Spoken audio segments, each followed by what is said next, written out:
Hurmatli ota-onalar, sizga muhim gapimiz bor. Bizning bolaligimiz telefon bilan o'tib ketyapti. Ba'zida dars qilishni unutib qo'yamiz.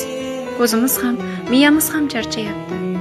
Biz bilmagan holda noto'g'ri narsalarni ko'ryapmiz. Telefon bizni o'zgartiryapti. Fikrlashimiz ham asta-sekin buzilyapti. Lekin biz buni o'zimiz to'xtata olmaymiz. Bizga sizning yordamingiz kerak.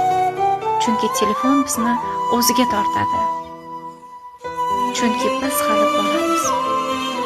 Bizga to'g'ri yo'l ko'rsatadigan sizsiz. Iltimos bizni nazorat qiling.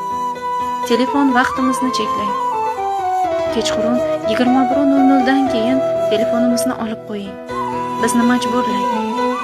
Bu bizning kelajagimiz uchun.